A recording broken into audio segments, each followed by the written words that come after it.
sir? How are you? I'm doing well. Now, sir, I have to give you full disclosure. I can go live right now. You want me to give you some time? How do you want to do it? I'm already live, but...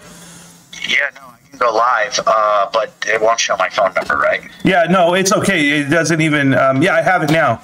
But I'm saying we can do the conversation right now. Are you prepared to go on speakerphone? Oh, yeah, let's go. Okay, let's do it. Okay. Right. Well, guys, give me 1 second here. We have Bill Pulte.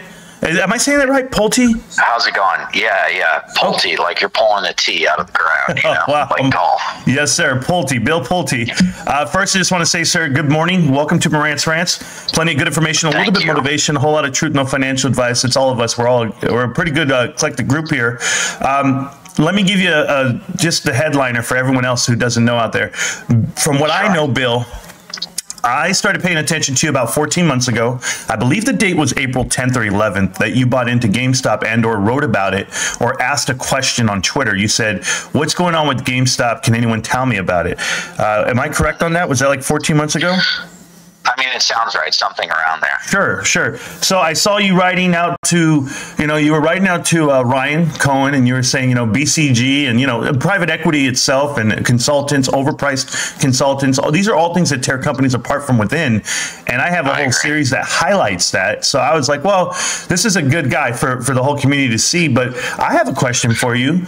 And by the way, just as an aside, Ryan and I share the same lawyer, a guy named Steve Woloski, who's great. Well, that's I'm gonna tell you, things all connecting. I don't have a problem with that.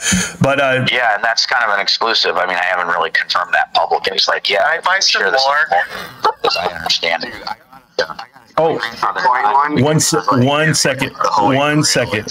One second. I had to leave that Twitter Spaces call. They had pulled me up, I guess. No, but I'm here. So that's awesome that no one knows that part. But exactly, how did you hear about GameStop? Well,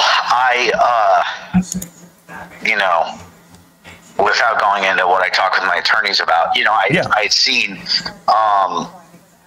had seen public stuff, and then I had, heard about GameStop. I heard about the movement, so it raised questions. And then I kind of did my own homework, and then I saw, like I said, who was representing Ryan Cohen. Sure. And I think very highly of that person.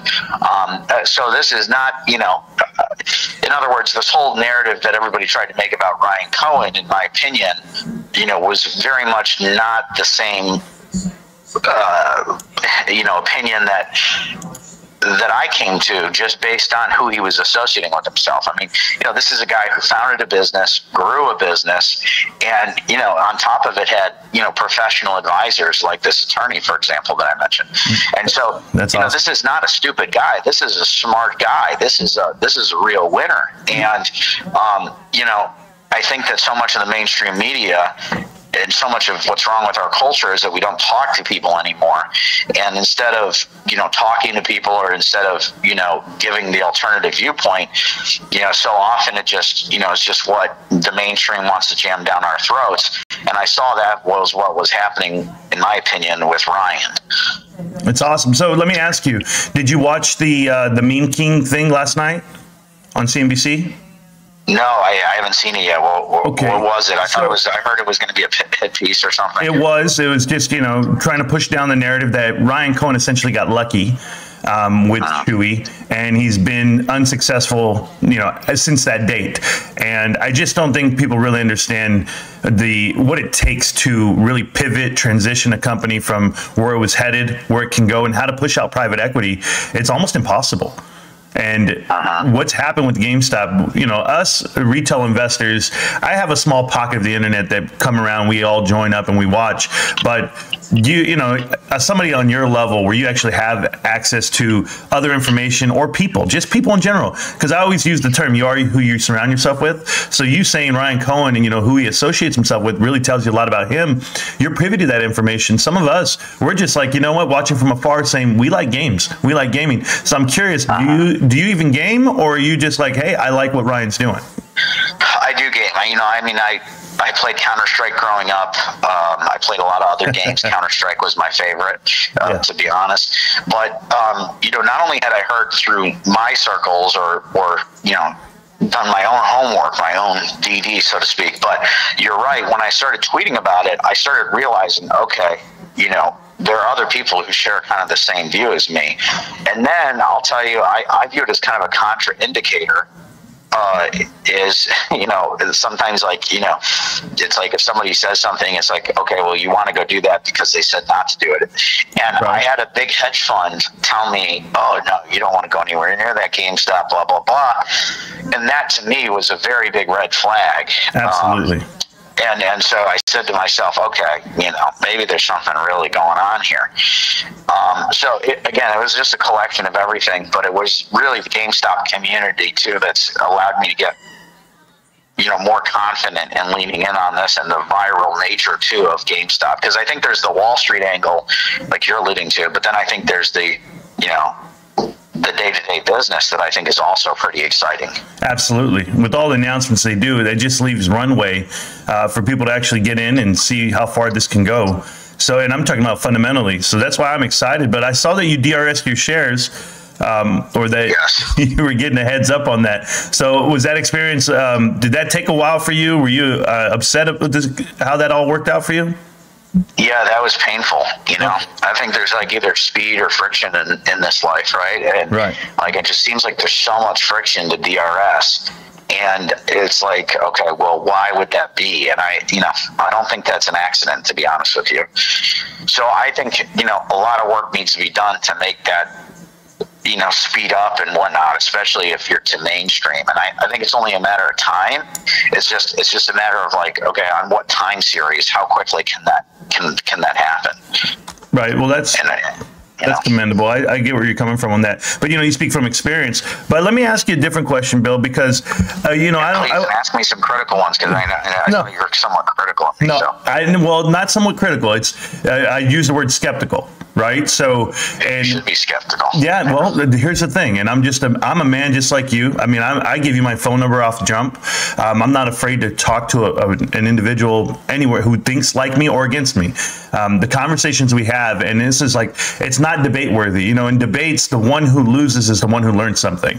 That's the way I see it. So if I could learn anything from your standpoint, here it is. Like, are you like us, right? I mean, obviously the financials is a different thing, but here's this point. Have you told anybody about GameStop and them reject your ideas or thoughts of how you feel about the company? Yeah, of course. And whether that's just my friends day to day or whether it's people in business, I've, told both. Right. I will tell you, you hear me sighing, it does really inform you who you're talking to based on how they respond. Yeah. And I think that it's like, I don't know, it's almost like, I don't even think that a lot of these people are corrupt. I mean, I think a lot of people are corrupt, as you know, and I feel that way. But I feel some of these people aren't even consciously corrupt. I feel like they're unconsciously corrupt.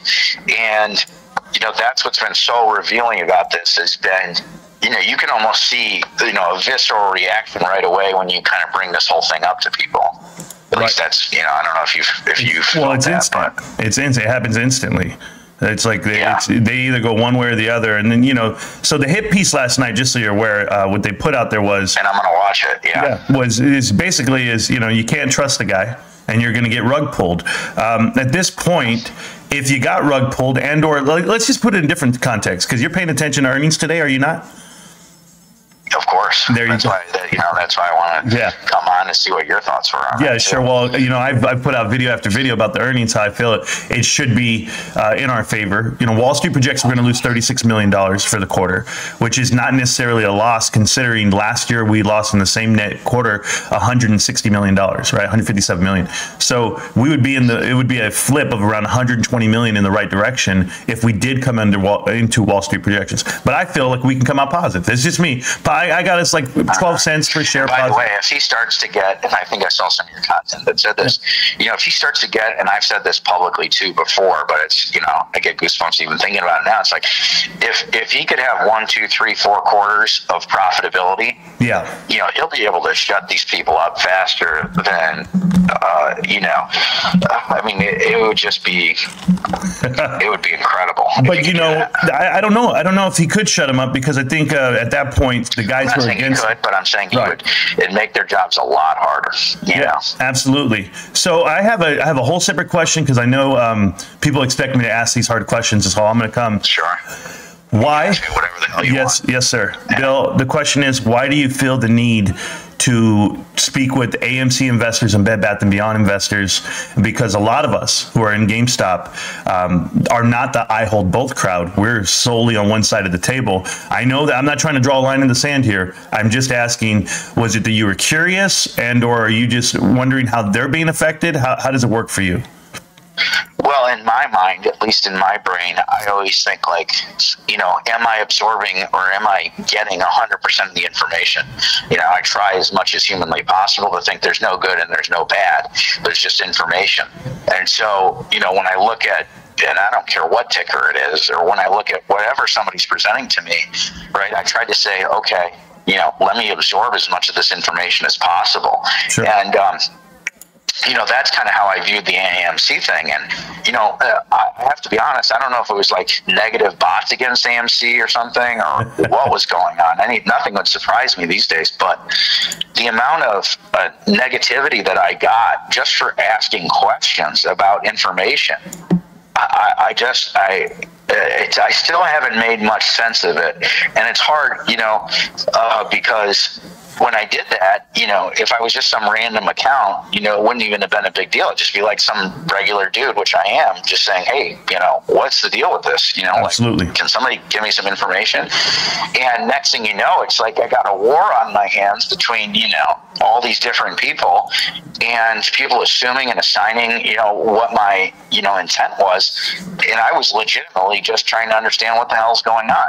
So it really was more information gathering than anything else. So if you don't mind, I'm going to ask the question. You don't have to answer, but do you own any AMC shares or Bed Bath & Beyond shares? No, not now. It's all right. I just got to laugh to myself. And just me personally, I know the value of it. I've owned both shares. I've owned both companies before, and I don't like to compare them fundamentally, like how the businesses are run. But what I do pay attention to is the leadership. And that's where I go with a lot of these things. Have you ever bought into a company without actually looking at the balance sheet and or leadership? Well, I've bought the S&P index fund, and that's I guess theoretically there, I haven't looked at everything. Yeah. So with that caveat, I haven't made, I don't think a real or any kind of investment without looking at that. And I think that's where, I was genuinely concerned, Yeah. Well, as I would be with Ryan Cohen if he was dumping GME shares, or any CEOs, why was this guy selling shares? And, there may be a great reason for it, but what's so wrong about asking the question? And if I ask the question, why does somebody need to assign intent to me right away? You mean within 30 seconds? They just less than that. Yeah, I hear you. It was insane. I was trending on Twitter for like 5 or 6 days. I don't know if you saw that. Yeah, I did. No, that's never happened to me before. Well, if you saw my videos, the way I sit on it, I'm just like, why? Why is Bill going over here talking to these guys? But you're explaining it pretty well. Like, you understand, and you want to know. Like, my true concern is not that I care about people's money per se, because I really don't have any way of debating. Like, I can't judge how much someone's over leveraged or if they're not. And certainly no one can say, well, Bill, go buy Bed Bath & Beyond, like how they're telling you. I saw the tweets about it. It's quite laughable at times when people try to give out this information to say, are you willing to change your life just so that they can get out of their bag holding? But my point is this, just in general for you. To be clear, I am interested in all of these things, like, genuinely. Genuinely. If I didn't ask questions, how would I ever have come into GME? If I had just listened to some, hedge fund buddy of mine who said, don't go anywhere near that. I have his messages saying, that I'm gonna lose all my money. I'm with you. Hey, the stove is hot, Bill. Don't touch it. And you're right there. Let me see if it is. Let me see if it's on. Yeah. No, it's hilarious. But I have a question for you, because you're a GameStop investor like me. what exactly would be the outcome today? Let's just say if GameStop underperforms for first quarter, would that deter you from your investment? Would you think about selling, or are you diamond hands, quote unquote? And what's the outlook for you? How long are you willing to hold, if you don't mind saying stuff? I believe in Ryan Cohen. There you go. That's my deal. I love it. So I love it. And some people have said, well, it's because you had a close relationship with your grandfather. He had this with his dad. Yeah. I mean, I think it's more just everything, right? Like, and this whole idea that he got lucky, or whatever you're saying that CNBC is trying to say, or whatever the FUD piece was last night. It's like, okay, everybody gets lucky, I mean, I'm lucky, he's lucky, but the idea that it was just luck that allowed him to build this Chewy thing is nonsense, in my opinion. I mean, a guy does not make, whatever, $1 billion or $2 billion by accident or by luck. Right. It just doesn't happen. Well, I'm lucky. I'm lucky that you wrote back to me. How about that? Yeah, but you also worked hard, and that's part of the ingredient, is working hard and being smart. And this whole, it's easy to, especially if you're corrupt, to dismiss him as just some lucky person. But, in some ways, I think that's almost a superpower, and it's like a lot of people think, well, look at this FUD piece or whatever. I mean, from my perspective, I'm just going to, kind of think outside of the box here. It's like, I kind of like that he's underestimated. Absolutely. I mean, if he wasn't underestimated, what would be the fair market value of GME? It'd be a lot higher, right? Yes. And so, I like getting in on things before things are completely estimated. Well, that's the right way to do it. That's the right way to do it. And, if to say we're first or to say we're early, those are all the good things. For me personally, to hear it from a guy like you, and I mean this with all sincerity, is like, you don't have... let's put it the other way. You have the luxury of being able to sit back and be, I can put my money on this and not worry about it. So that's the right way to look at it for us. Like, I'm going to be here forever, right? Like, I've already said this time and time again. I love GameStop. I love the direction of the company, with or without Ryan. That's the truth, because I think there's a lot of runway left the way he's built it. I'm a big proponent of going into something, making it better when you leave. You made it better than when you first got there, that type deal. Like, you made an impact. That's how I value profit and or worth. It's all about impact. Albert Einstein, not the richest man in the world, but he made a huge impact on the world. So, and that's just one example. So I always look at, and I know what you do as far as philanthropy via Twitter and everything else, helping out as many people as you can. It has a huge impact. It does. So right now, Ryan Cohen, no matter the dollar amount and or the ownership, I feel he has a huge impact on what retail investors have come to believe and do the homework on. They study balance sheets, they study the stock, and they use the phrase, I like the stock, or, and that's all about roaring kitty. So I'm excited that a guy like you is on the side of us. And I don't mean that we're all a group or anything of that nature. I'm just saying an investor in GameStop that believes in the leadership and who would. So that's awesome, Bill. Hey, I don't want to keep you all day, Bill. I mean, I just think of myself as a human being. Yes, sir. Yes, sir. So, and that's the good thing about the philanthropy stuff, is like it keeps me, I think, reminds me daily that, we're only here for a short period of time, and then we're gone. Well, I appreciate that, sir. When you got people who have cancer, they're dying of cancer, like on Twitter all day long. That's everybody, to GME and, some other, people who, have enough money to invest in GME. I mean, there's some people on Twitter who, they're dying of cancer and they're out of a job and they're going to chemotherapy every day. They can't afford groceries and stuff like that. Yeah. And so, a lot of people or investors or hedge fund buddies, they say, why don't you just give your money, like, put it on a building? Why don't you just go, or go donate, whatever. I hear you. $1 million somewhere. But to me, the micro donations, are incredibly impactful. And I think that the government falls short because of corruption, because of all these things to do it. And, I'm not going to sit here and say, oh, I'm Mother Teresa. I'm the opposite. But I do it also because it really helps me, and it helps the human connection.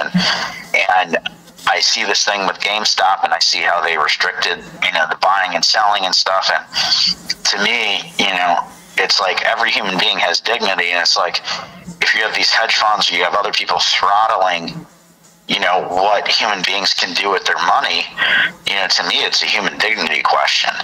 And so, in my opinion, and again, you didn't really ask for it, but it's kind of the inner workings of my brain. It's like, to me, it's like the GameStop thing is like very much connected to that, because it's like, okay, well, for people who aren't dying of cancer, how can you make sure that people are prosperous going forward where it's not rigged against them? And from my perspective, it's not just philanthropy. In some ways, GME is philanthropy. In some ways, companies are philanthropy. And so, that's just kind of how I view it. And it's like, some people look at me being involved with GME and they're like, and I see it on Reddit and stuff, and it's like, oh, he's just trying to be after our engagement, or, click farm or whatever. It's like, that's absolutely crazy. I mean, I just did a thing today on Twitter. I'm looking at it right now. An hour ago, I posted, and it has 13,000 likes. It has 626,000 views.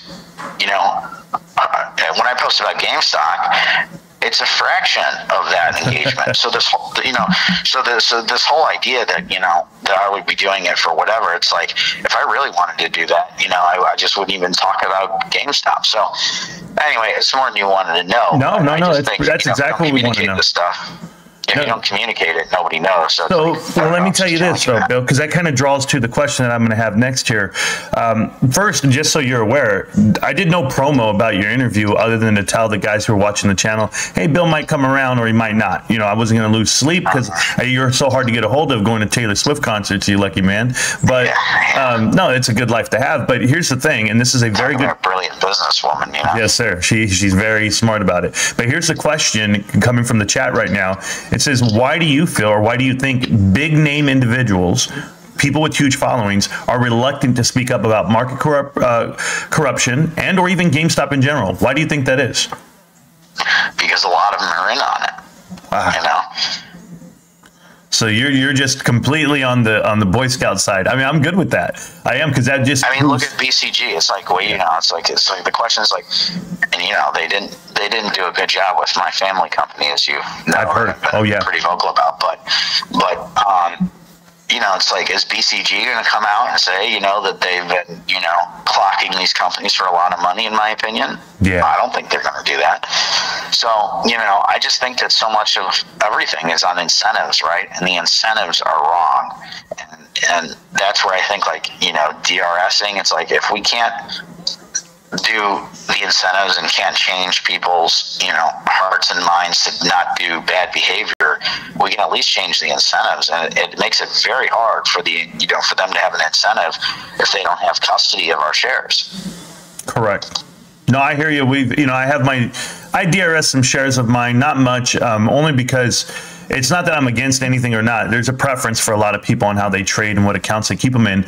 But a proponent of everything, right? If somebody actually owns GameStop, then they're on the right side of this, where they're combating this. I don't even know who we're combating, to be honest with you. I don't know if it's going to be one specific hedge fund, one specific, private equity investor.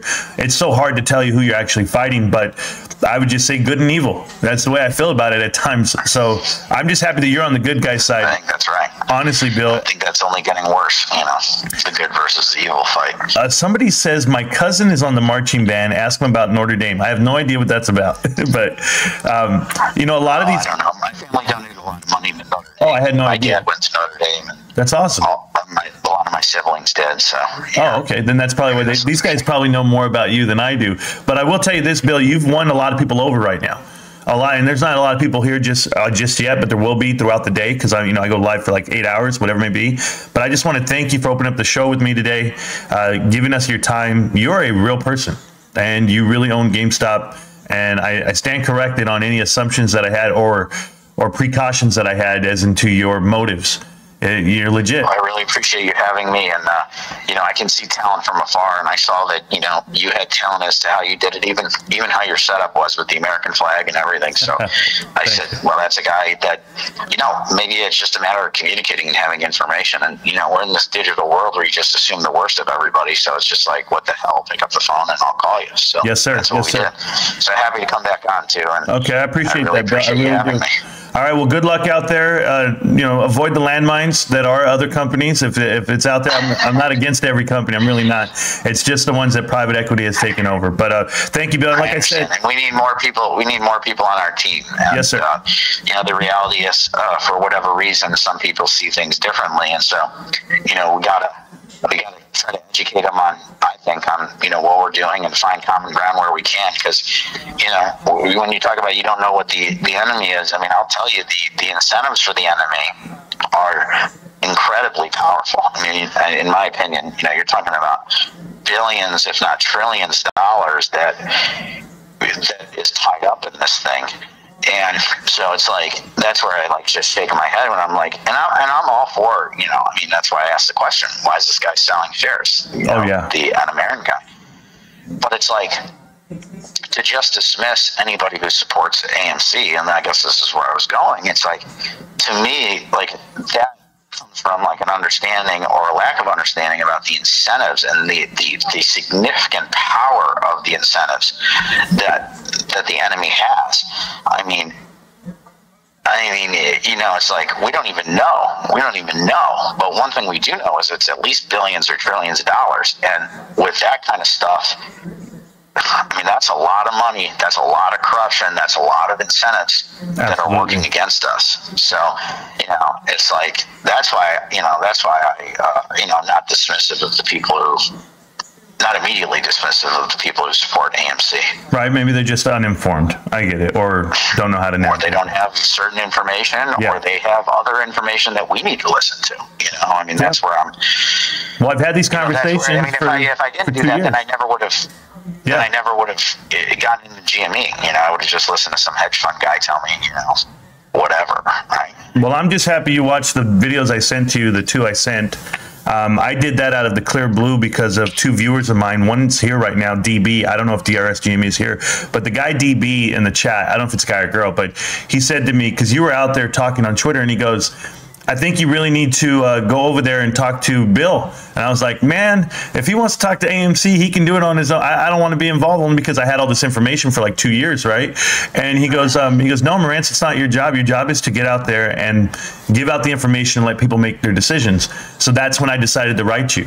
And that's how this all happened. So shout out to DB in the chat. I would have never wrote you, Bill, if it wasn't for him. But I need people to push me, to remind me of who I am. And I'm going to do the same for you. You're a GameStop holder. You're a philanthropist. You're a good man. And I think a lot of people have a change of heart as far as where you're coming from, just based off of this, this 20 minutes that you've given us this morning. You got it, man. Appreciate you, take Bill. Care. Let's hope for a good day today. Yes, sir. Hey, one more thing, sir, before I take off. Yes. I hope you don't mind if I do post this interview, chop it up, because I haven't. You can put it wherever you want. Yeah, I have not promoted anything. You know that, because I didn't put it out there on Twitter like, hey, Bill's coming or anything like that. I didn't do any of that, but I will cut this up for the people who need to see it. All right. I really appreciate you, sir. You have a blessed day. And GameStop, can't stop, won't stop. GameStop. I'm going to see you around, millionaire. Literally. All right, man. See you later. Yes, sir. Bye. Bye. So that was Bill Pulte, guys. Pulte, like you're gonna pull T. I told you we had been working on that, and it's a matter of fact of two men exchanging information, lining it up, get together. I hope you guys enjoyed that interview as much as I did. He had a lot on his plate as far as defending and deflecting the shills, right? There's so many people out there that are coming, and that's a loose term, but he's correct. And the unfortunate part is there's a lot of people who've been manipulated on AMC and Bed Bath & Beyond, and they lost a lot of money. And with that being said, what could you do, right? What can I do? I can't walk over him and stand over him and be like, hey, you lost all your money, ha, ha, ha. It doesn't really work that way. I used to be the guy who said, I told you so. And then I said, I'm not going to attack YouTubers anymore. I'm not going to go against these guys. It's just the information's there. And if people want to take the information and learn it and retain it, there it is. They'll be successful. If they don't want to, it's almost impossible to break someone's thought process. Over time, they can get there.